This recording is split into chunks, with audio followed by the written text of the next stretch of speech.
Hi, this is Andy Katz, host of March Madness 365, presented by Grammarly. This week on the podcast, listen as we break down the latest AP poll and give you insights on my updated Power 36. Listen to March Madness 365 with Andy Katz, presented by Grammarly, wherever you get your podcasts.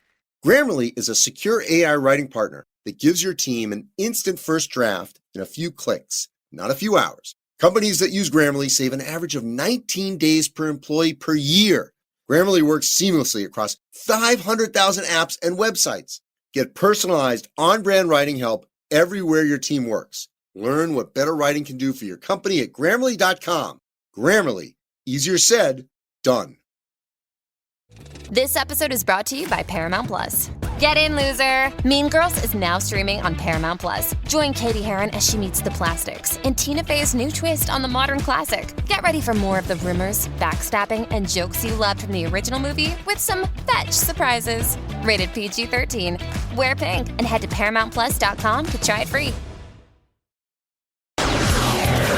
No means yes, yes, yes. True. Oh, say that again? No means yes, yes, yes? Is that what you said? Yes. Sometimes, my friend, no just means no. This is the plaintiff, Marlene Young. She says the defendant, her ex-boyfriend, is a deadbeat who never had any money and mooched off of her. He promised her 1,000 times he'd pay her back for all the things she gave him money for, but hasn't. And so here they are in court. She's suing for $5,000, the amount owed.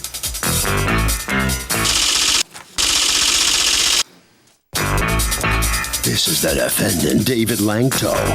He says his ex-girlfriend, the plaintiff, is suing him because she misses the sex and pancakes he cooked for her every morning. She's a materialistic woman. He's not, and that's why it didn't work out. As far as this $5,000 she's suing him for, they were a couple, and the money went back and forth both ways. He's accused of disappointing an ex-girlfriend. The defendant has filed a countersuit for $5,000 for things the plaintiff stole from him. All parties, please raise your right hand. What you are about to witness is real. The participants are not actors.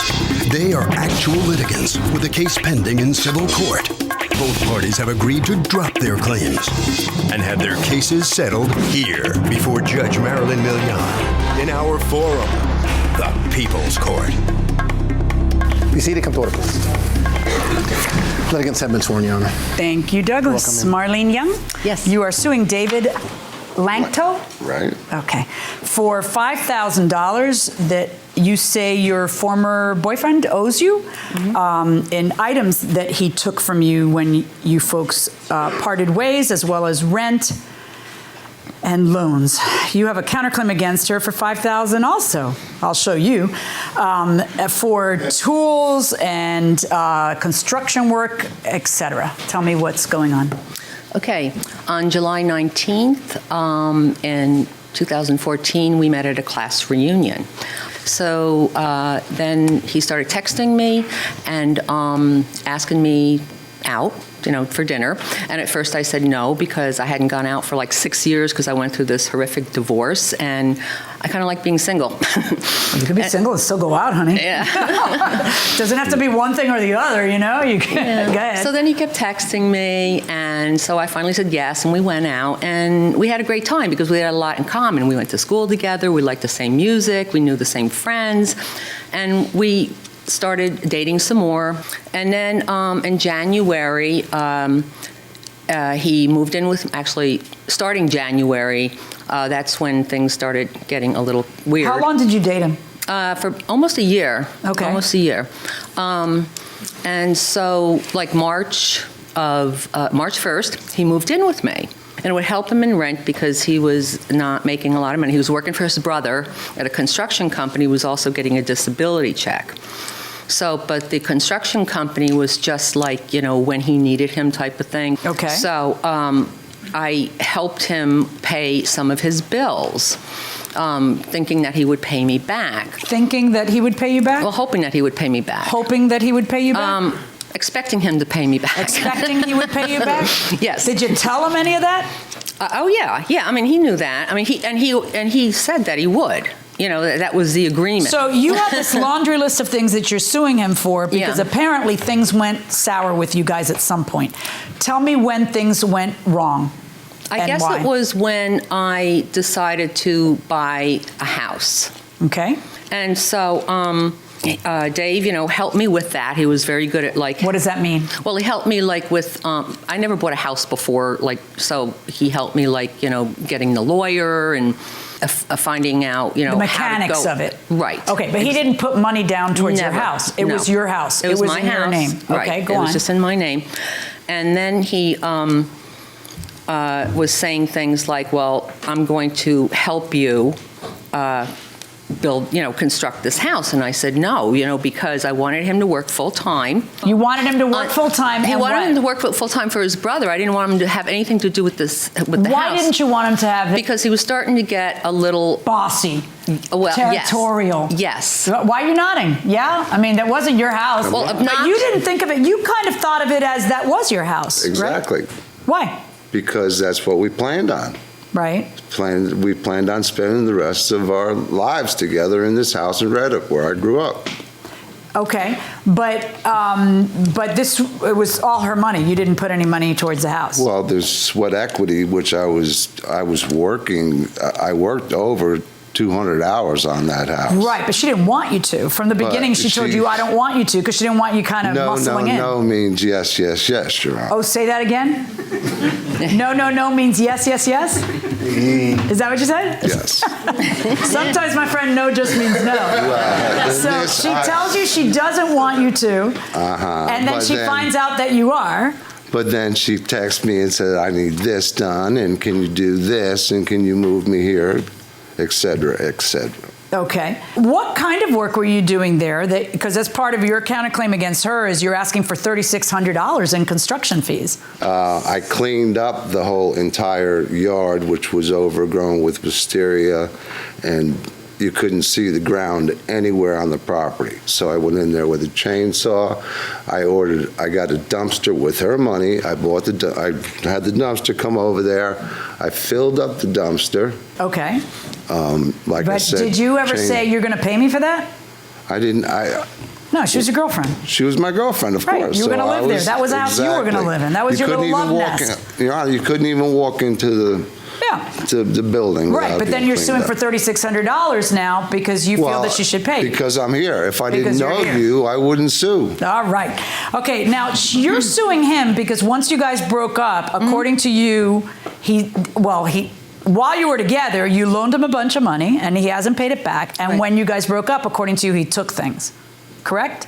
Right. All right. Tell me about what you loaned him while you were together. According to your lawsuit, there was a time when you fronted for him $631.20, is it, for dental bills? Right. Why did that happen? Okay. Well, because he was having a toothache for a really long time, and he's had dental problems. And he was in a lot of pain.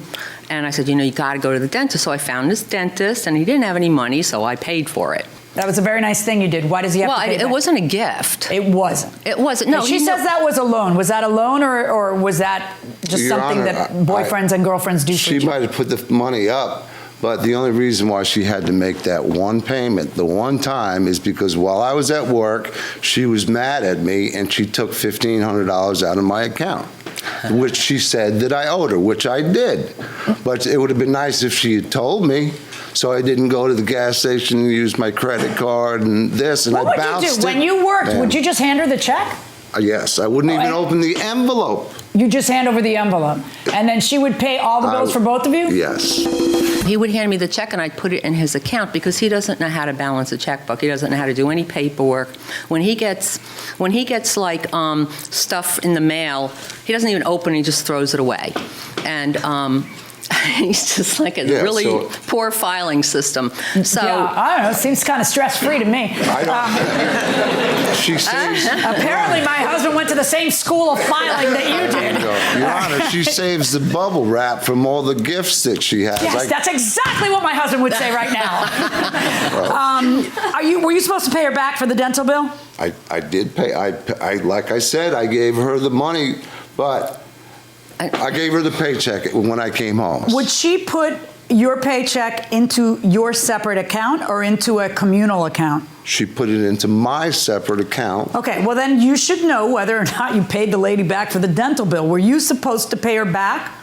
Yes or no? It's a simple question. Are you supposed to pay back or not? I said that I would pay her back. I did pay her back. Yes, I did. How did you pay her back? I paid her back every week when some of the money would go into the bank, other monies would be spent on food, on gas, on Yeah, but food and gas is a equipment. shared expense.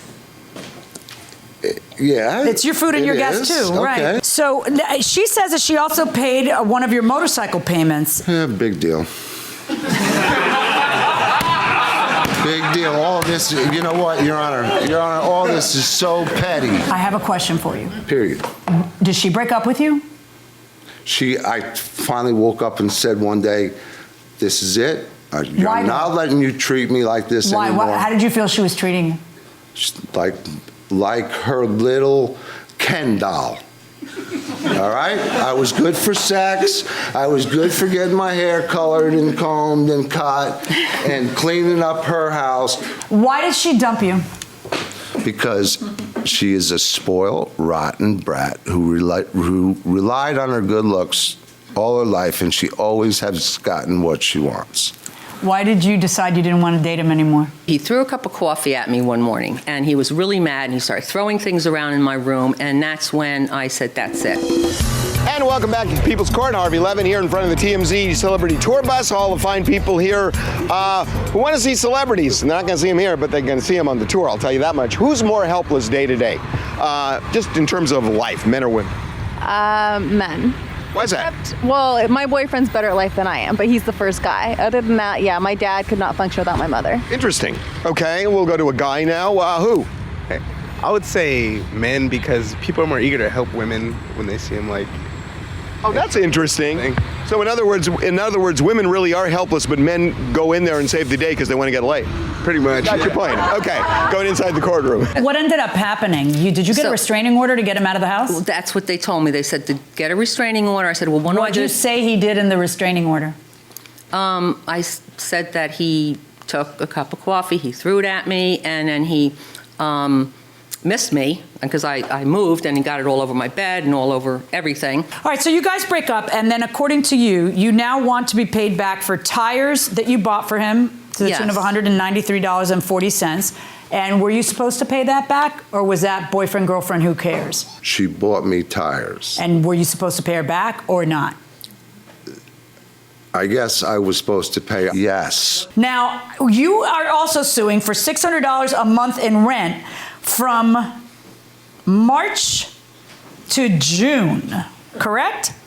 Correct. Yeah, and March to June was where? In the Rhinebeck. apartment that you lived in. All right, and did you ever demand rent from him while he was? Absolutely. This was an agreement we made before he moved in.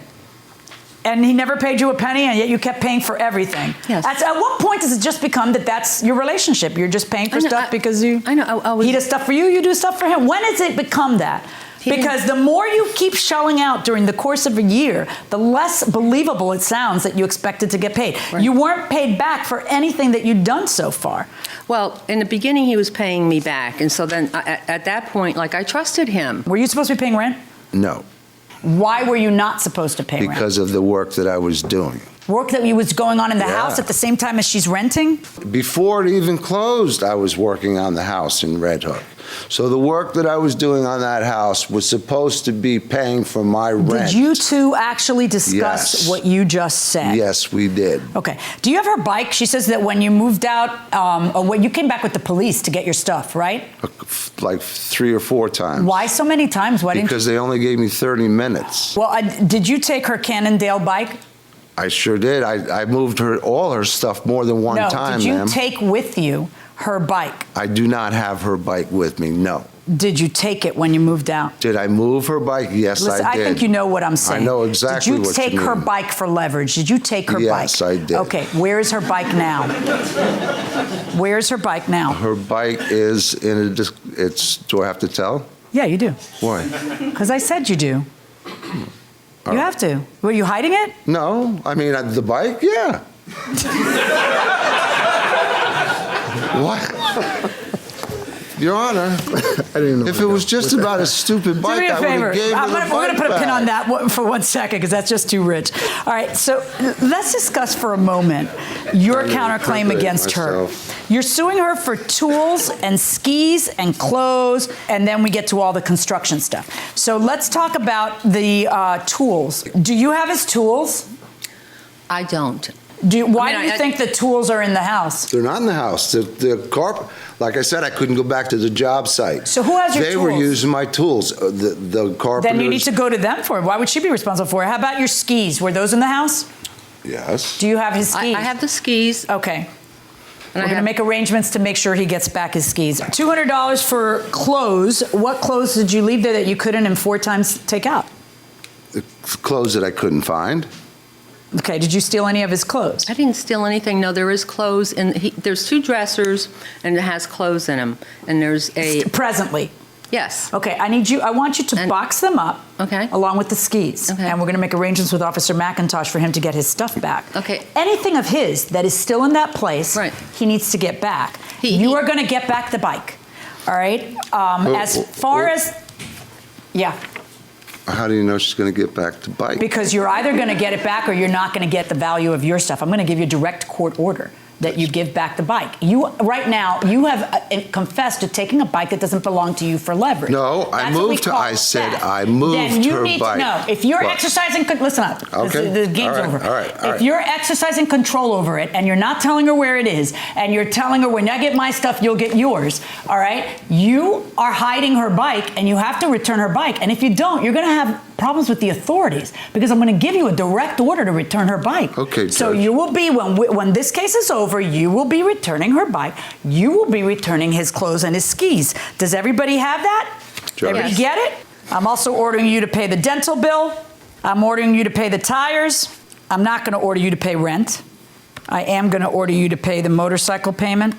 Therefore, it's a judgment in favor of the plaintiff on her lawsuit against you in the amount of $999.54 plus the bicycle. And in your lawsuit against her, you will have returned to you the skis and the clothes. That is my judgment. Good luck, folks. We're done.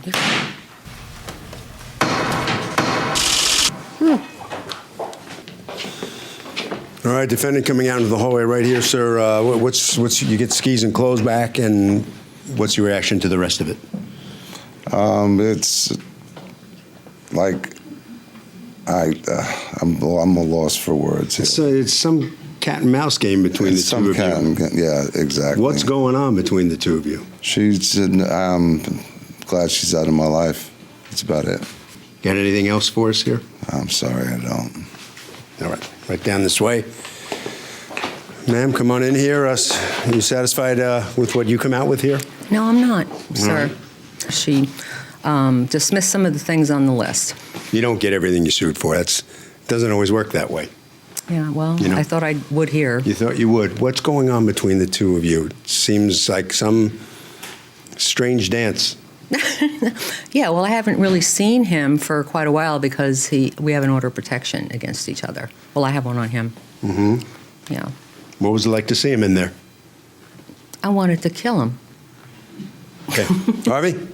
Real simple. You cannot charge somebody for work that was already performed if there was no expectation that the person would get paid in the first place. That will do it for this case. Litigants for the next case on the way into the courtroom right now. Hi, this is Andy Katz, host of March Madness 365, presented by Grammarly. This week on the podcast, listen as we break down the latest AP poll and give you insights on my updated Power 36. Listen to March Madness 365 with Andy Katz, presented by Grammarly, wherever you get your podcasts. Grammarly is a secure AI writing partner that gives your team an instant first draft in a few clicks, not a few hours. Companies that use Grammarly save an average of 19 days per employee per year. Grammarly works seamlessly across 500,000 apps and websites. Get personalized, on-brand writing help everywhere your team works. Learn what better writing can do for your company at Grammarly.com. Grammarly. Easier said, done. Hey, it's Kaylee Cuoco for Priceline. Ready to go to your happy place for a happy price? Well, why didn't you say so? Just download the Priceline app right now and save up to 60% on hotels. So whether it's Cousin Kevin's Kazoo Concert in Kansas City, go Kevin, or Becky's Bachelorette Bash in Bermuda, you never have to miss a trip ever again. So download the Priceline app today. Your savings are waiting. Go to your happy place for a happy price. Go to your happy price, Priceline. This is the plaintiff, Catherine Pensack. She says she entered the defendant's property one snowy night, and as she was exiting, she hit two large rocks, which were not marked as hazards. She scraped up her 2006 Jetta Volkswagen. The defendant surely should have had those rocks marked as a hazard, and she's owed the $1,261.02 it's going to cost her to repair her car.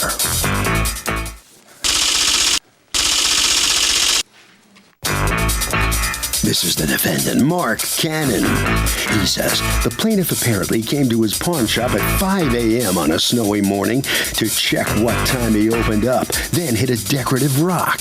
He's sorry the woman cut the corner too sharply, kept going and scraped up her car, but it's not his fault, and he's not going to foot the bill. He's accused of having a rocky relationship with a potential customer.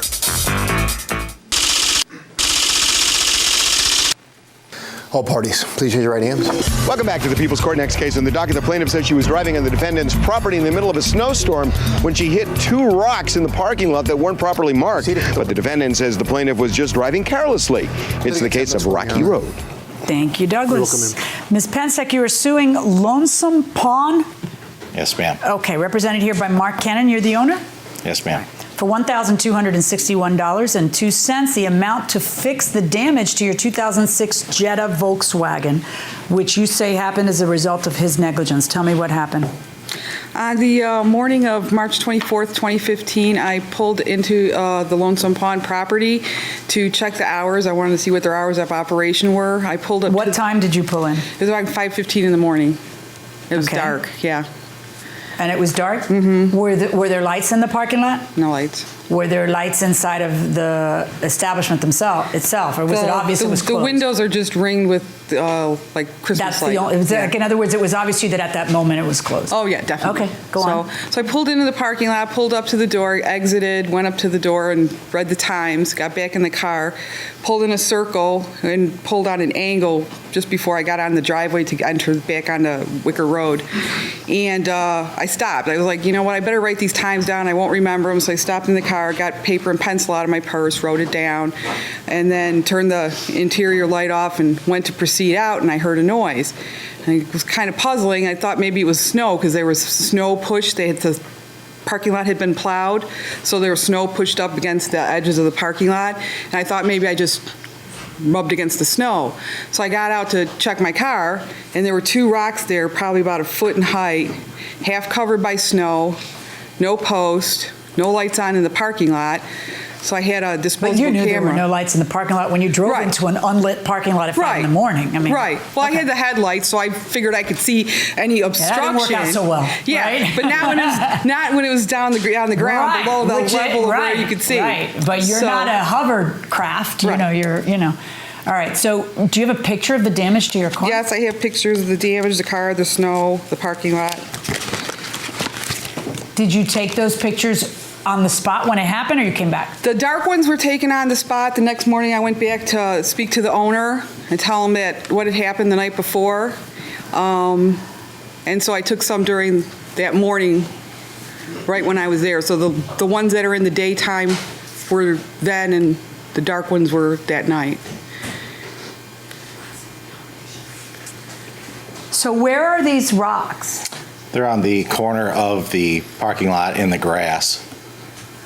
Are they deliberately placed? Is there a reason why they're there, or they're just Decorative do not that decorative. Do you have a picture of them without snow? Yes. Let me see. Had it snowed that day or no? It had snowed I think the night previous, the day or night previous. But Was the parking lot cleared? It was plowed. So it was plowed. So there was a definitive edge where, where the snow was and wasn't. Well, the snow was pushed up against the side, so you really couldn't see. You could see where the snow was piled. Was there snow on this side of the rocks? In between? Well, you could see the rocks. I took the picture of the rocks. So there's snow on each side, and they're all dusted with rocks. But if you see under my car, you could see the parking lot had been plowed, because under my car is pavement. Right. So how'd you end up hitting the rocks? I stopped on an angle there to write down the numbers, and when I turned, my front tires cleared it, so I didn't think anything, I kept going and stuff, and that's when I heard the grinding against the door. So my back you tires, know for a fact now, right, because I'm sure you've been back there, that the rocks are not located in the middle of the parking lot, that the rocks are on the grass. Right, but all that was you couldn't see it because it was pitch black, there was no lighting, and there was so snow. Low. Had they been big rocks, I would have seen them. What did he do wrong then? But what did he do wrong? He could have marked the location of the rocks with a higher pillar so they were more visible. There could have been lighting in the parking lot. The snow covered the rocks. What do you mean with a higher pillar? There's no pillar there. No, you could put a pillar. Put a pillar. Put a post there, and you'd know, hey, watch out, there's something low on the ground. What does he do with the wall? I mean, hey, put a pillar in front of the wall, there's something here. I guess what you're saying to me is, Judge, it's low, so I can't see it, so it's not fair because I don't have notice. Well, not only that. Have you had notice? Has there been a problem there before? I've been there since 1999, and she's maybe the third person who has actually ran into him. One of the people is mentally challenged, and the other one was actually a police officer that was... well, then we know it's a whole range of... So out of curiosity, if you've had the issue 3 times, did the others sue you? No. So here is your picture of it. Okay. And were they moved from that patch that has no grass, or did they used to be closer? That's actually a remnant of asphalt that's always there. That's actually a little So piece the rocks are always here? In the grass, yes. Yeah. Well, even if they're there, they're still in the grass, but I mean, it's kind of... Right, yeah, okay. that piece is, it's actually asphalt. I mean, that's not dirt. Why do you have them there again? Because they're, quote, decorative? To be honest, yes, they were on the property when I came there in 1997. But after 3 people have had issues with it, But also, I mean, where does it stop? If they weren't there, then people would be, and there's a large outdoor sign that's on the road. Finish your thought. What were you going to say? They would be driving through the whole grassy, the corner would become huge. Okay. So, that I get. Right. So you like them there because you're hoping to define the corner so people don't drive over your grass. Well, yes. Because you don't have it defined in any other way. Other than the parking lot with the striping and everything on it. Well, yeah, I know. Other than the fact that it's asphalt as opposed to... So did this defendant have a duty to mark the rocks? What do you think?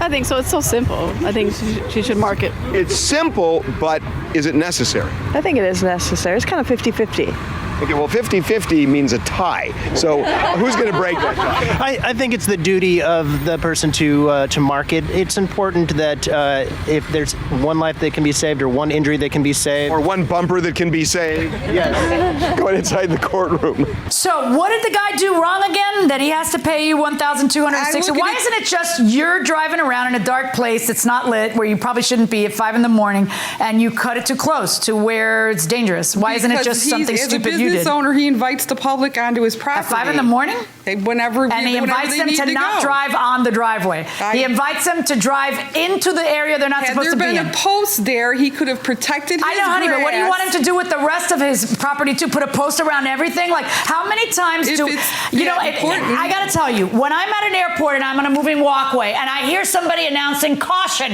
moving walkway ends, I want to put a bullet in my head because we've lost all hope. I mean, at some point, isn't there just a tiny, tiny bit of personal responsibility? I might have thought of that until he told me how the sheriff got stuck on the rocks and had to be towed off, which to me told me that he had prior knowledge that this was an issue. Enough for the police to have to file a report on him, his own self, because he had to call a tow truck to get it off. So you had knowledge that it was a hazard. Let me see the police officer's report of himself. I want to hear how he describes what he did. Thank you, ma'am. Says, I was pulling into the parking lot of the Lonesome Pond at the above address, and while pulling in, Officer Zamora ran over a rock that was on the side of the parking lot. I don't think he refers to himself in the third person. This is somebody else running. Officer Zamora ran over a rock that was on the side of the parking lot with unit whatever, name of the unit number of the car, inspected the unit and found a small dent in the undercarriage near the back seat driver's side. Did you get cited for this? Did they? No, it's on his private property on the lawn part. You're driving over a part that you're not supposed to drive on. And I hear what you're saying. Oh, if he would have put a pillar there, then I wouldn't have hit it. Yeah, and if you were driving in a dark area 5 in the morning in snow, you might not have hit it either. I mean, I don't begrudge you getting angry. You've come to court. Nope, I didn't come to court. I don't know. You look like you're here. I didn't come to court. I told them I would settle. I talked to their insurance company. But then you came to court. No, I didn't come to court. Okay, you filed a lawsuit, Their right? London office said that they could pay or not pay, and they said, okay, let me talk to our client, and he's the one who wanted to go to court. You know why? Yeah. Why? That was after much hoopla, Your Honor. And furthermore, because then a claim is against me. Where does it end? Right. Where does it moving walkway ends? Right here. You know, don't drive in the dark at 5 in the morning in a pawn shop and drive over the guy's lawn. Verdict for the defendant. The police officer did it in the daytime. That's right. And you know what the police officer didn't do? He didn't sue the guy. He just took it like a man.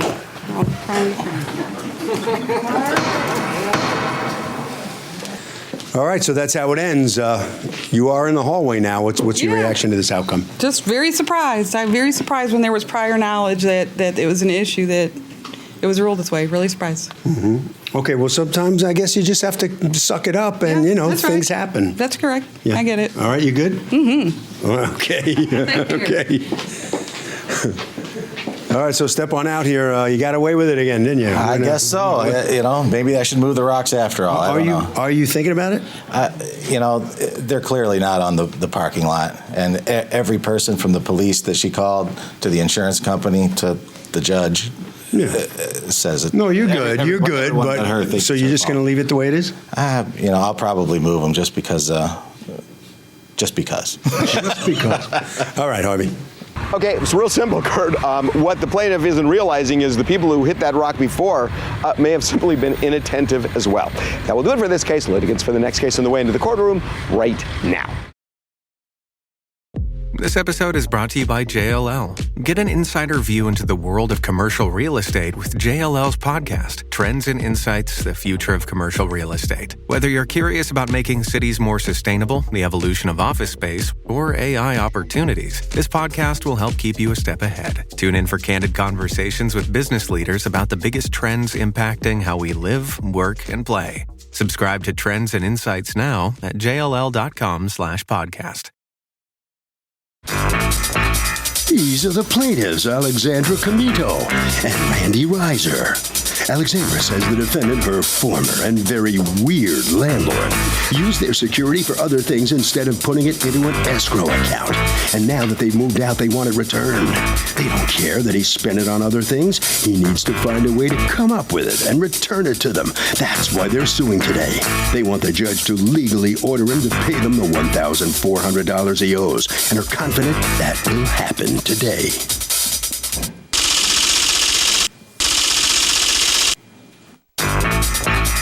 This is the defendant, Jose Bucco. He says the plaintiffs told him there was a family emergency and they'd have to move out early. He said okay, but told them they would not be returning their security because they were leaving him in the lurch in the middle of the month. Now they're going back on their agreement, filing this bogus lawsuit, and he's sure the judge will side with him today because he's in the right and justice will prevail.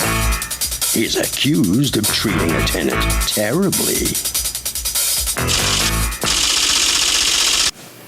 All parties, please raise your right hands. Welcome back to the People's Court. Next case in the docket. The plaintiff says the defendants flat out stole their security. The defendant says they forfeited it. It's the case of no do, no go.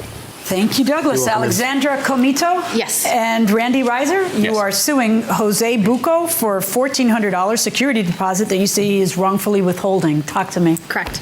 So we had 2 separate one-year leases with him starting in November 2012. Our second one-year lease expired December 31st, 2014. We had requested an additional 6-month lease in early December. We did not receive it.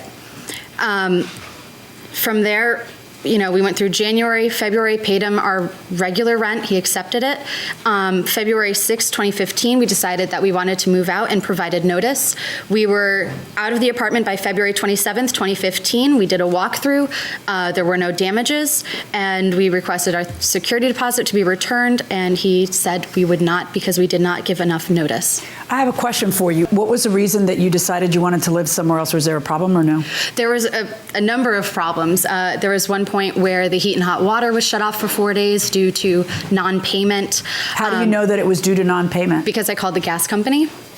And were you responsible for paying, or was he? He was responsible. Okay. But what was his response? Yes, I paid, or no, I didn't? He said, oh, it's because I didn't pay.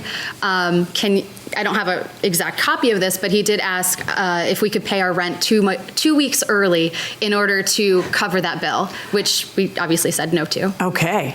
All right. Okay. So you also had an issue with the electricity. No, we actually, oh, yes, we did. Well, we I don't make the stuff up. I'm reading the complaint. Sorry, I was thinking the apartment's electricity. The building electricity, we receive notes almost regularly that it was going to be shut off. It never was. How did you receive? Oh, you received as a tenant? As a tenant. How many units are in there? 3. All right. Mr. Bucco, how are you today? I'm good, ma'am. How are you doing? Good. Why won't you give this young couple their security deposit back? Yeah, even though I'm delayed with paying all of the bills, I can pay them, right? Even though it's late. Even though you don't? Like, what does that mean? Right. But if your tenants are getting notices, that's not good, you know? But I still pay That's it. why you lost the tenants. These tenants paid every month on time. They were good tenants, right? You lost them because they had a window to wiggle where they didn't have a lease, and they're panicking because they're receiving little notices that you're not paying the bills, and then their heat and hot water gets shut off. How did that happen that time? You didn't have the money, or you were disorganized? I'm disorganized and I don't have any money, but I'm still catching up. Both. All right. But now, if you don't have any money, why do you get to keep theirs now? What did they do wrong? According to you, they didn't give you what? So if electric's going to get shut off and water has been, can you bail and get your security back? Yes, absolutely. If you give me a notice for not paying my rent, then why not? The first day, I'll be out. Okay. Woo. Going inside the courtroom. It says on their text messages that it was in November that they said that they would like to sign a new lease. Okay. And did they? I did not able to give them the lease because I got busy. Right. You got busy? Yes. Mm-hmm. Okay. Well, you got busy, so they didn't sign a new lease. So they didn't sign a new lease, and that's really the truth that I got busy. I was not able to. All right. So now on February 6th is when you hear for the first time, we are not going to continue living here. We're giving you our 30-day notice. Right? Yes. All right. And then do you tell her, that's fine, but I'm not going to return your deposit? Yes, I put down on the text message that she said over here, hi, who says something has happened. It's personally my family issue, but we have to move out. I hope that it's okay since we are on a month-to-month plan. We'll be out of the apartment by the end of February since it's just under 30 days notice. If you really want us to, we can pay for the first 6 days of March to make it through 30-day notice. I'm sorry about this, but we don't have any other options. Okay. And then I responded. I told them, okay, we can do that, but I won't be able to return your security due to short notice. Okay, and what notice did you think that you were entitled to? That she is saying that there is a 30-day notice in New York State law that's saying that a tenant has to inform the landlord of a 30-day notice. I read the emails between you folks. Everybody was very polite. That was the good news. Everybody was most polite, just stating there. I'm so not used to that. I'm like, okay, when is somebody going to sling something at the... that's what I'm used to. So it was very, very, very nice. But... at some point in the emails, you tell her, well, it's 60 days. You had to give me 60 days. Where did you get that part from? I remember on the lease that I always sign with my tenant, I always put down their 60-day notice before they leave. Right. But do you put 60-day notice? Can I see the lease? Yep. Yeah. I have copies. Here is the first lease we signed. Give me the second one. And then, okay, the second one. Here you go. Thank you. Thank you. What number is the provision that says about the 60 days? Where in the lease is it? It's one of those provisions. Yeah, I know. It's 10 pages long. Do you mind telling me which one of them it is? Do you have the lease with you or you don't have it? I don't have the lease. You are so disorganized. I'm going to hand you a copy of the lease. Find for me where it says 60 days.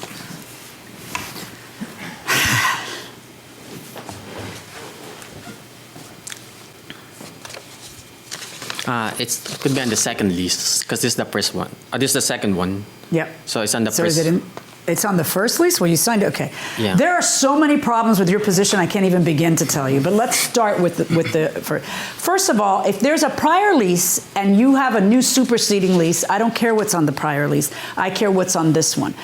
I doubt we're going to find it on the first lease either, because you don't strike me as the kind of guy who changes his leases, who has the time to pick little nuances and then takes out a provision that would be helpful to you in the new lease. That doesn't make any sense to me, but okay.